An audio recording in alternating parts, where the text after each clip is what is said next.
Friends welcome back to the Canadian fever YouTube video. आज की listening test number 20 है और अगेन आज का टारगेट मैं आपको 32 प्लस का दे रहा हूँ और उम्मीद करूँगा कि सभी स्टूडेंट इस टारगेट को ज़रूर अचीव करेंगे। बाकी जिन बच्चों को कोई भी इशू आता है लिसनिंग के अंदर वो अपनी प्रॉब्लम ज़रूर कमेंट बॉक्स में शेयर कर दिया करें ताकि उनको मैं रिप्लाई कर सकूँ, उनको कुछ सजेशन दे सकूँ। बाकी आप सभी के लिए मस्ट है कि आप अपने स्कोर जितने भी आप बैंड स्कोर अचीव कर रहे हैं उसे कमेंट सेक्शन में ज़रूर मेंशन करें ताकि मुझे एक आइडिया रहे कि मेरे स्टूडेंट कितने ऑन एन एवरेज स्कोर कर रहे हैं। बाकी अगेन मैं बता देता हूँ, वैसे आप सभी को पता ही होगा ये रियल एग्ज़ाम लिसनिंग है, ठीक है। आप इसके यूट्यूब पर सर्च भी मार सकते हैं पर्टिकुलर लिसनिंग के लिए आपको, या गूगल कर सकते हैं, आपको पता लग जाएगा कब ये लिसनिंग आपको देखने को मिली थी। ये 2021 प्लस 2022 में देखने को मिली थी लिसनिंग। बाकी मेरी तरफ से आप सभी स्टूडेंट को बेस्ट ऑफ लक है और कुछ बच्चों को और भी सजेशन करना चाहूँगा, जिन बच्चों की राइटिंग वीक है वो हमारा टेलीग्राम या Instagram page join But through practice and practice and practice, practice makes what? Absolutely not. Dismantle that belief system. Hey students, welcome back to the Canadian Fever. Basically आज 17 जनवरी 2023 में हमें 2 readings देखने को मिली है हमारी कैनेडियन फीवर की book के अंदर से, जैसे कि आप अपनी स्क्रीन पर देख रहे हैं। फन फैक्ट ये नहीं है कि हमारी बुक में से रीडिंग्स आई हैं, बेसिकली अब आप देखेंगे काफी सारे जो पेजेस हैं उनकी भी प्रेडिक्शन आज राइट हो गई होगी और उनकी भी रीडिंग्स आ गई होंगी उनकी प्रेडिक्शन में से। बाकी बेस्ट ऑफ लक है जिन बच्चों के रिजल्ट आने वाले हैं। Section 1. You will hear a woman phoning to inquire about exhibition information. First, you have some time to look at questions 1 to 4.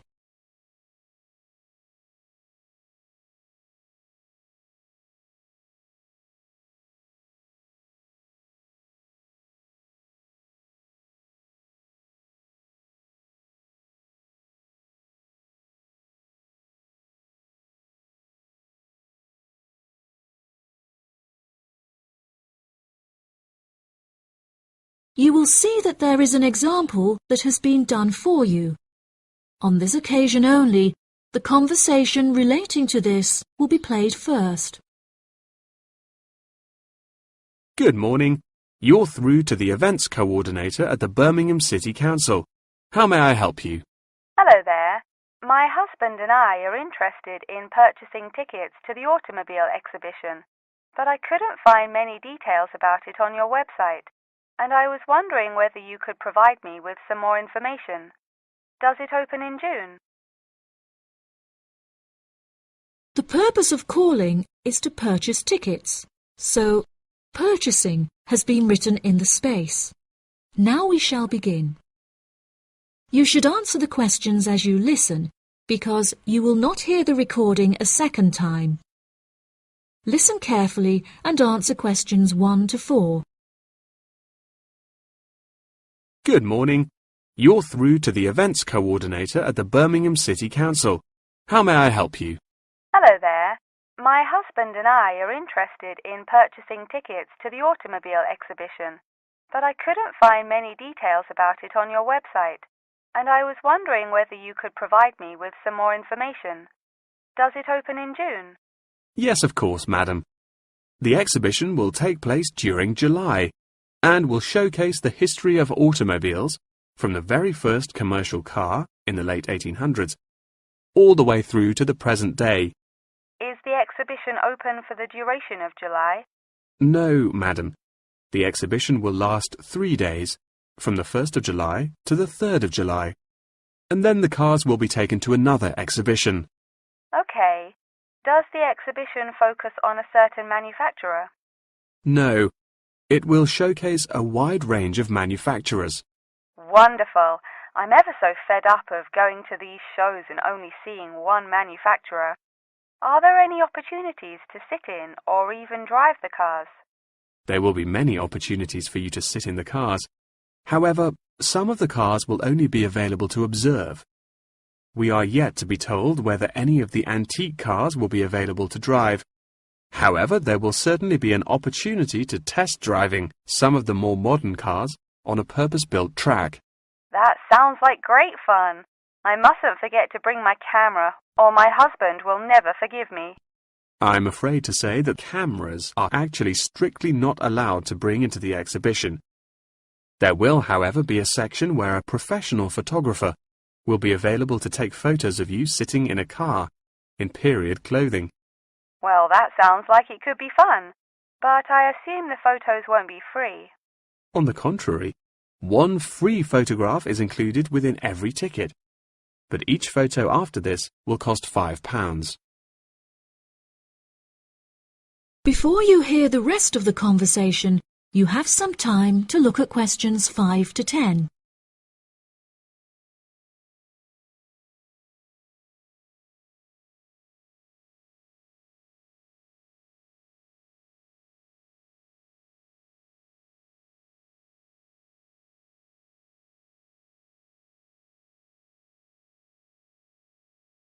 Now listen and answer questions 5 to 10. That's a nice surprise. Not many things are free anymore. I've been asking around about the ticket prices, but I haven't yet had a definite answer. Is it correct that the tickets are £100, whether you buy them now or on arrival? I'm afraid not.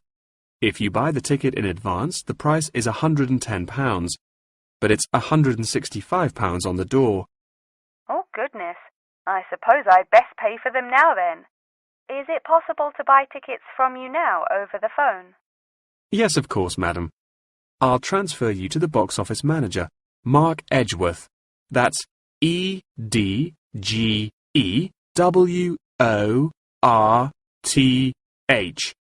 And he will probably need to take your credit card details and some personal details. Yes, that's fine. Before you transfer me, I just need to ask a few more questions. Will the exhibition be held in the Birmingham Exhibition Centre? I think that's where I went last time. No, madam. The Birmingham Exhibition Centre is currently undergoing some renovations, so this year all exhibitions will be held in the Summer Palace. Summer Palace? I'm not entirely sure where that is. Well, it's not too far from City Centre. Once you're in the centre, you should be able to find signs for the palace. If not, most people in Birmingham will be able to direct you. Neither my husband nor I am particularly good with directions. Is there anywhere I can find this information on the internet? Our website will give you an address. Perhaps you could visit www.directions.com for more detailed information, and they should be able to provide you with step-by-step instructions. Okay. And is this the best way to contact you, by phone? I think the most convenient way to contact us is inquiring online, which is much simpler than having to dial various different numbers to reach the right person. Unless you have any more questions, I'll transfer you now. No, that's great. Thank you for your help. That is the end of section 1. You now have half a minute to check your answers.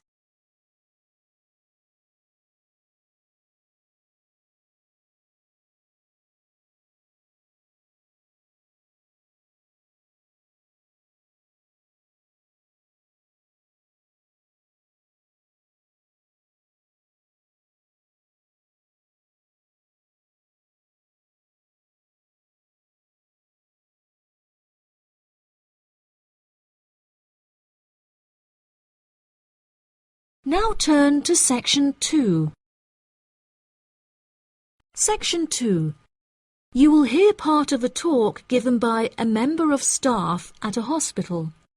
First, you have some time to look at questions 11 to 15.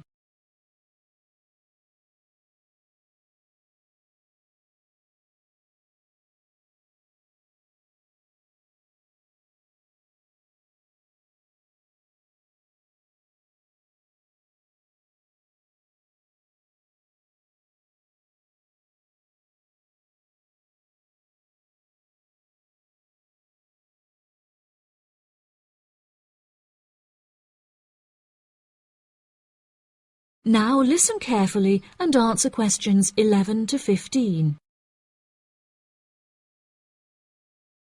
Hello, and welcome to the homepage for the Healthy Hearing Medical Clinic and Surgery, where we'd like to share a little more information about the services we provide and more. Our hospital is one of the leading specialised hospitals in the United Kingdom, attracting the very best healthcare professionals from around the globe. Not only are we a leading medical practice, but we are also the only hospital in the United Kingdom dedicated entirely to the treatment of and research into the curing of hearing loss. Our facilities and staff here are renowned across Europe, attracting thousands of patients a year. Our consultations can number anything up to 11,000 patients a year.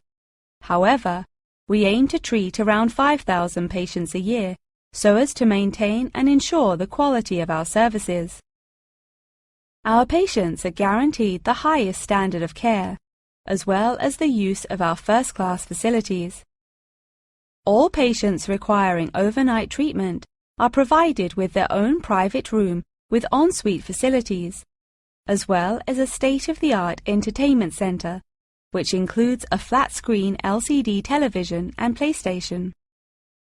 Appointments with our healthcare professionals can be made at any time during the week, with female doctors available between 8 a.m. and 11 a.m. If you need to see a doctor outside of these times, please visit the Out of Hours page of our website for more information. Our doctors are all trained to an exceptionally high standard and practice a vast array of specialities. Mr. Roberts is a fully qualified ear and throat specialist. Mr. Edwards is a pediatric hearing specialist, while Mr. Green specializes in reversing hearing loss. For more details about our people, please visit the staff members page on our website. During a consultation, doctors will sometimes decide medication is required, for which patients should receive a prescription. There are several pharmacies within the city. However, we recommend that patients use the pharmacy housed within our healthcare facility. Our in-house pharmacy is well stocked at all times. Our products are competitively priced, and our pharmacists are on hand to help and advise from 8 a.m. until 10 p.m. from Monday to Saturday, and from 9 a.m. until 12 p.m. on Sundays.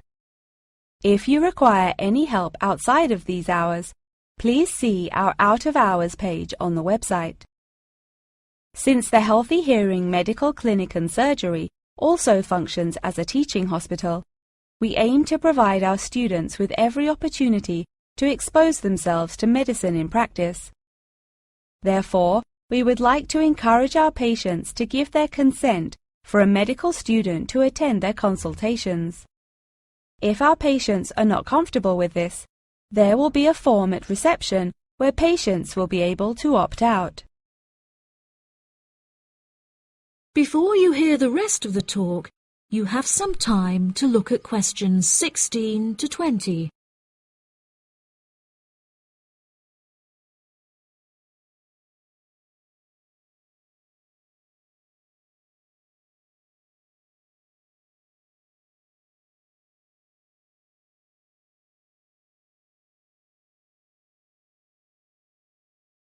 Now listen and answer questions 16 to 20. Now, please look at the map I've given you of the Healthy Hearing Medical Clinic and Surgery. For those not familiar with our practice, reception can be found through the main door at the end of the corridor. If your consultation is booked with Mr. Green, you need to go through the main door and turn right by the nurse's desk, and his office is at the end of the corridor on your left-hand side. If you need to alter any of your personal details, please visit our secretary at the Office for Medical Records, which you will find next to the therapy room. If you're awaiting surgery, please first check in with reception before taking the first door on the right after you enter the clinic. Finally, in the event that you feel disappointed with any of the services we have provided, or have any further questions, please locate our manager's office, which can be found near the Office for Medical Records and between two closets. If you have any more questions about the Healthy Hearing Medical Clinic and Surgery, please do not hesitate to contact us on 01 256 111 111. That is the end of section 2. You now have half a minute to check your answers.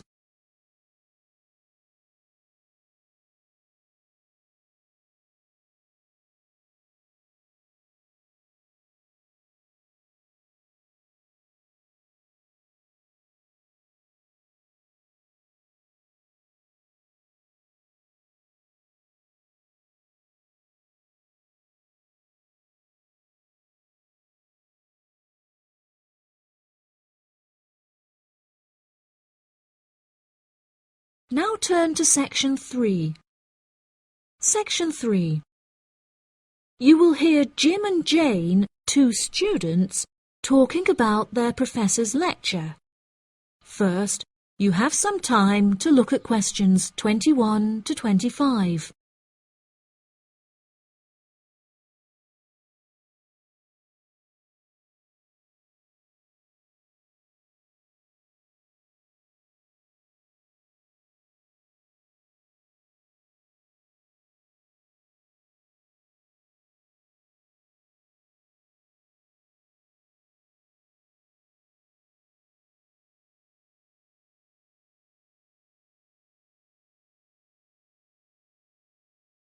Now listen carefully and answer questions 21 to 25. Jane, what did you think of Professor Morgan's lecture?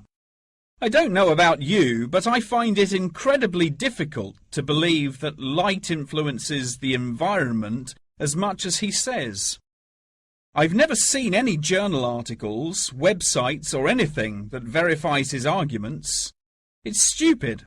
On the contrary, I've seen a great deal of research supporting his argument from a wide range of renowned scientists. Have you looked at the recommended textbook listed on the course outline given to us at the beginning of the semester? All the information is in there. Perhaps you've just been looking in the wrong places. I never look at the course outlines. I have so many loose sheets of paper I tend to lose anything I'm given by the end of the day. What's the textbook they recommend? And where can I get it from? I should probably go buy it soon. I'm already behind in the course. Yeah, you definitely should buy it. And our grades are more important this year. It's called The Influence of Light on the Environment. You should be able to find it in the bookshop on campus. If not, they'll order it within 2 weeks. In the meantime, you should read up on Ken Simpson's work. He argues that in order to protect natural habitats, governments should endeavour to turn off lights in cities at night. Well, that's controversial. I doubt any government would be willing to do that any time soon. I imagine roads would become quite dangerous without street lighting. For this issue, Dave Kepler suggests they could just replace the existing lights with more environmentally friendly bulbs. They could even install solar-powered lights. That way, roads will be more eco-friendly while maintaining safety. Although I guess they wouldn't be particularly effective in colder countries, especially during the winter. That's quite a good idea, actually. The price of solar power is supposed to be on par with electricity within the next few decades, and it was on the news this morning. I've also heard that, according to Sharon Gray, in countries with more sunlight, insect-eating animals tend to be smaller in size. Since there are fewer insects, and the remaining insects produced a smaller number of eggs. Yeah, I think I read somewhere that sunlight also has a negative effect on the quality of water, but I'm not sure I believe it. In many hot countries, particularly developing countries, there is a lot of water pollution caused by factories rather than sunlight. Nevertheless, Maria Jackson says that in direct sunlight, the surface of the water becomes more translucent. Therefore, it affects the amount of sunlight that aquatic insects can absorb. Not much research has been undertaken to prove Jackson's theory, but it seems to have been widely accepted anyway. I've never heard of that. I'll have to look it up on Google. The only other theory I've studied is Barbara Swallow's study on how declined insect population adversely affects the frog population. Not that I'm complaining. I hate insects, especially spiders. You have arachnophobia? I never would have guessed. Didn't your brother have a pet black widow spider? Yes, he did, and I hated it. It escaped from its cage once, and we never found it. I had nightmares for months. Before you hear the rest of the conversation, you have some time to look at questions 26 to 30.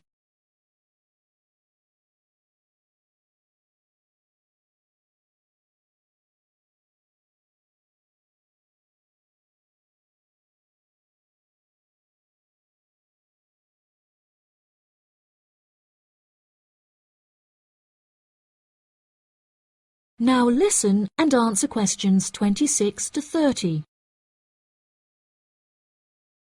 Okay, now I'm getting goosebumps. Let's change the subject. What's your stance on natural and artificial light? Honestly, I'm not sure it makes much difference which one you use. Species will die out either way.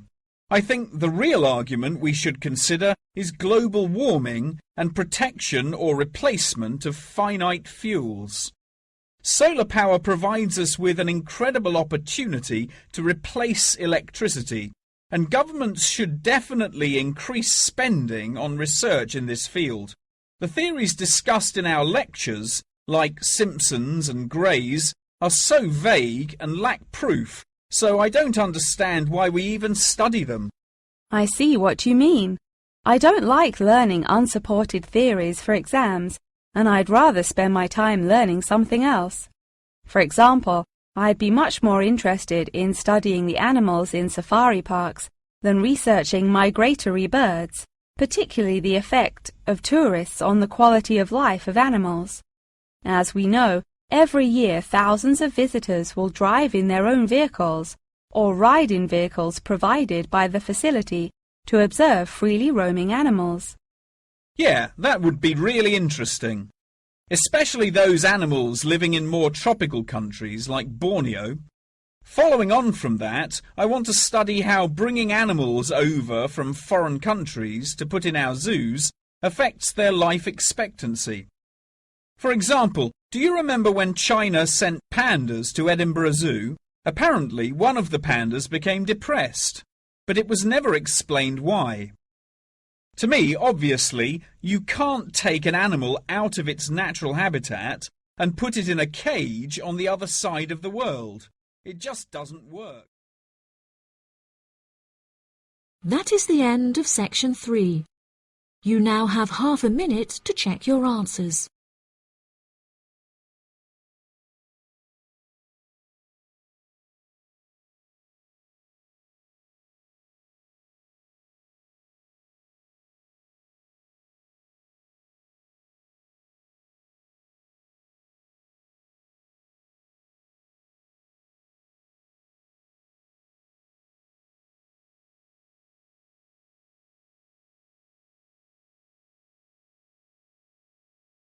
Now turn to section 4.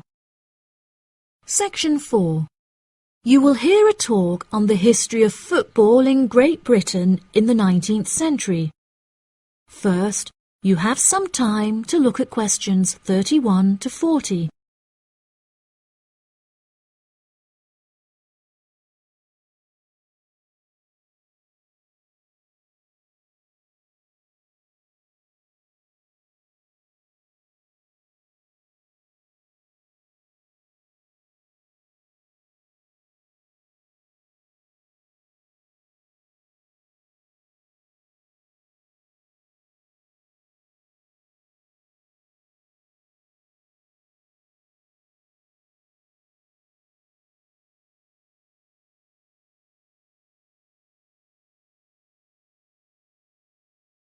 Now listen carefully and answer questions 31 to 40. Great Britain is often hailed as the home of football, with talented players travelling from far and wide to play for teams in the English Premier League, one of the most popular football leagues on the planet.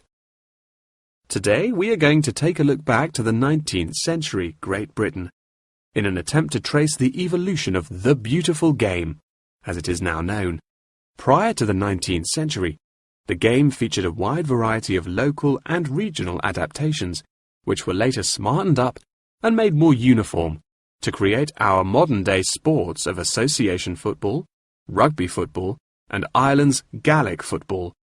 Even up to the mid-19th century, Shrovetide football, or mob football, was still widely practiced. According to the rules of mob football, there were no rules. A player could legally use any means whatsoever to obtain the ball, such as kicking, punching, biting, and gouging, with the only exceptions being murder and manslaughter. These games may be regarded as the ancestors of modern codes of football, and by comparison with later models of football, they were chaotic and had few cooperation. Towards the latter end of the 19th century and moving into the early part of the 20th century, however, there appeared a newfound emphasis on moral values in football. Perhaps a more modern example of this can be seen in John Terry's suspension as England captain, following reports of his infidelity to his wife. Furthermore, as mob football died away, there grew a greater concern for players' health and general well-being, with many clubs affording their top players access to frequent medical checkups and treatment.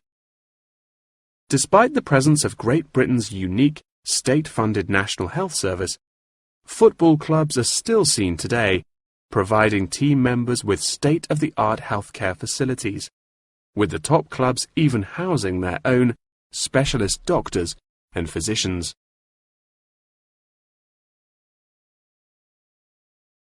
Today, football is a key feature of school children's day-to-day education, particularly for boys.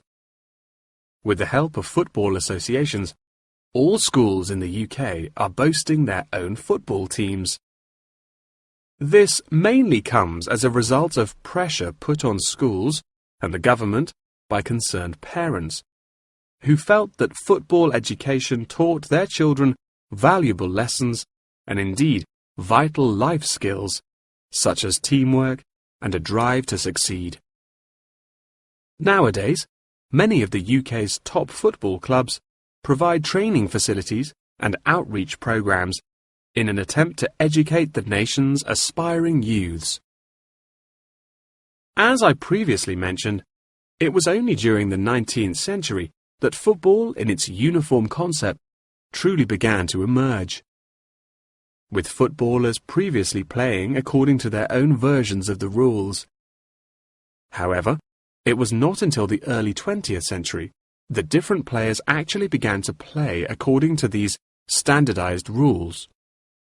Prior to the 19th century, football was played by all the major English public schools, including the likes of Eton College, Winchester College, and Harrow. In 1848, there was a meeting at Cambridge University in an attempt to lay down the laws of football. Present at the meeting were representatives of each of these major public schools, whom each brought a copy of the rules enforced by their own individual school's rules of football. The result of the meeting was what is now known as the Cambridge Rules, thereby uniting the rules from across the country into one simple document. However, the Cambridge Rules were not liked by all, and a new set of rules, Thring's Rules, compounded in the book The Simplest Game, became commonplace among dissenters. Across the country, improvements in infrastructure and public transport had a knock-on effect of dramatically increasing attendance to football games. Football quickly became a social event where spectators would meet friends, drink tea, and chat about the good old days. As football became more and more popular, it was decided that more money should be invested in maintaining the quality of pitches, amongst other things, and there was even talk of installing seating for spectators.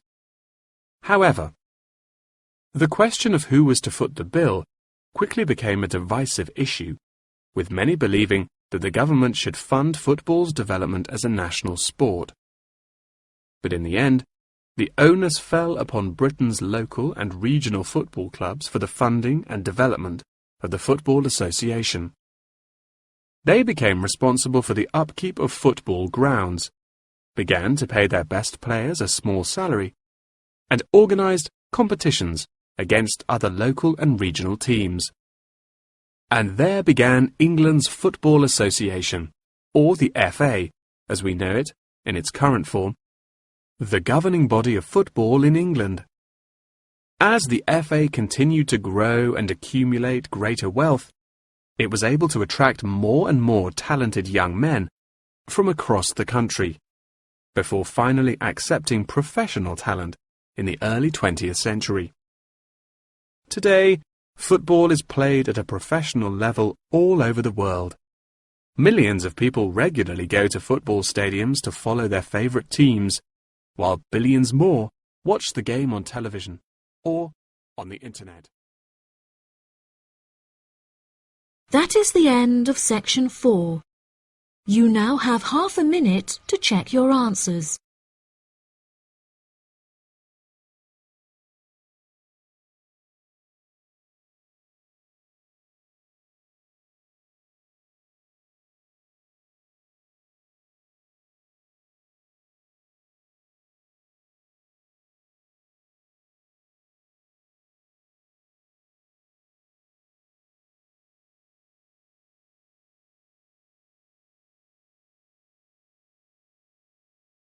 That is the end of the listening test. Hey students, welcome back to the Canadian fever. Basically आज 17 जनवरी 2023 में हमें 2 readings देखने को मिली है हमारी Canadian fever की book के अंदर से, जैसे कि आप अपनी स्क्रीन पर देख रहे। फन फैक्ट ये नहीं है कि हमारी बुक में से रीडिंग्स आई हैं। बेसिकली अब आप देखेंगे काफी सारे जो पेजेस हैं उनकी भी प्रेडिक्शन आज राइट हो गई होगी और उनकी भी रीडिंग्स आ गई होंगी उनकी प्रेडिक्शन में से। बाकी बेस्ट ऑफ लक है जिन बच्चों के रिजल्ट आने वाले हैं।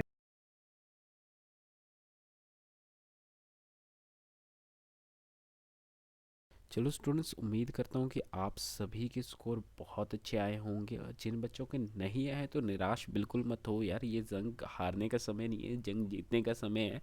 और भी टेस्ट अवेलेबल हैं पेज के ऊपर, आप ज़रूर प्रैक्टिस करें और स्पीड को 1.25x पर ज़रूर करें।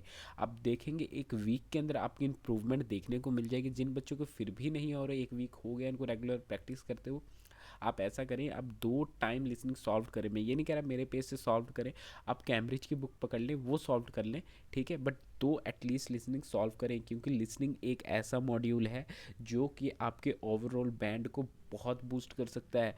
फॉर एग्जांपल लेकर चलता हूँ, मेरे जो इंस्टीट्यूट में स्टूडेंट पढ़ रहे हैं उन सभी के कुछ कुछ ऐसे हैं जिन्होंने 8-9 भी अचीव किए हैं, बट उनके बाकी सब में 6 ईच आने के कारण उनके ओवरऑल बैंड स्कोर 7+ चले गए हुए हैं।